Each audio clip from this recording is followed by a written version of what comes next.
অনেকে হাত ধরে বলেছিল, হানজালা ভাই জাতীয় সংসদে যখন যাবেন একটু বইলেন হাদি হত্যার বিচারটা যেন হয়। এলাকায় বলেছিলাম যে আমরা ন্যায়ের পক্ষে কথা বলবো, ইনসাফের পক্ষে কথা বলবো। তখন অনেকে হাত ধরে বলেছিল, হানজালা ভাই জাতীয় সংসদে যখন যাবেন একটু বইলেন হাদি হত্যার বিচারটা যেন হয়। আজকে যে সন্তানটা ন্যায়ের পক্ষে কথা বলেছিল, ইনসাফের আওয়াজ দিয়েছিল, আমাদের মতোই যুবক মাননীয় স্পিকার, তিনি এই যে স্বপ্ন বুনেছিল এক সুন্দর বাংলাদেশ গড়বার, রাস্তার ভিতরে সেই স্বপ্ন থামিয়ে দেওয়া হয়েছে।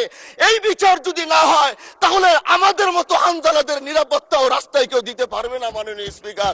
এজন্য আপনার মাধ্যমে আমি বলতে চাই, হাদি হত্যার বিচার যেন সুনিশ্চিত করা হয় মাননীয় স্বরাষ্ট্রমন্ত্রীর মাধ্যমে। মাননীয় স্পিকার, আর একটি কথা, আমি আর বেশি লম্বা দীর্ঘ আলোচনা করব না। আমার এলাকায় মাদক নিয়ে বড় মুশকিলে আছি, প্রশাসনের সেই সহযোগিতা আমি পাচ্ছি না। একদিক থেকে আমি নিজে মাদক বিরোধী সংগ্রামে নিজে রাস্তায় নেমে মাদকের বিরুদ্ধে আমি নিজে অভিযান চালিয়েছি।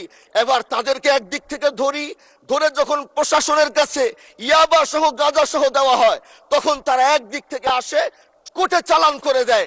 একদিক থেকে গোটা দেশ বলছে এই দেশ মাদক মুক্ত করতে হবে, আর একদিক থেকে যখন তাদেরকে আমরা কোর্টে চালান করছি, 3 দিন থেকে 4 দিনের মাথায় জামিন নিয়ে এলাকায় এসে আবার মাদক ব্যবসা করছে। এই জন্য মাননীয় আইনমন্ত্রীকে বলবো, আপনি এই ইয়াবা গাঁজা যেই বড় বড় নেশাগুলো আমাদের দেশে বেশি সচরাচর চলছে, এই বিষয়ে আইনটাকে আরেকটু মজবুত যদি করবেন, তাহলে আমরা মনে করব আমরা এই দেশ আর এই সমাজটাকে আমরা হয়তো আগামীর বাংলাদেশ, আগামীর যারা যুবক, মাননীয় স্পিকার আপনার খারাপ লাগবে, যুবকগুলো গ্রামের তারা ধ্বংস হয়ে যাচ্ছে। আমাদের চোখের সামনে যখন একজন যুবক ধ্বংস হয়ে যায়, এটা অন্যরা মেনে নিতে পারলেও আমাদের পক্ষে মানা বড় কষ্ট হয়ে যায়।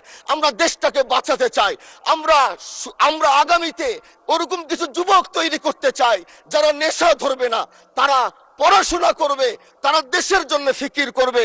মাননীয় স্পিকার, আমি সত্যের পক্ষে থাকব, আমি অন্যায়ের বিরুদ্ধে সোচ্চার থাকব, আমি গণমানুষের কণ্ঠ হয়ে করব। আমি এমন ধন্যবাদ মাননীয় সদস্য, অসংখ্য ধন্যবাদ।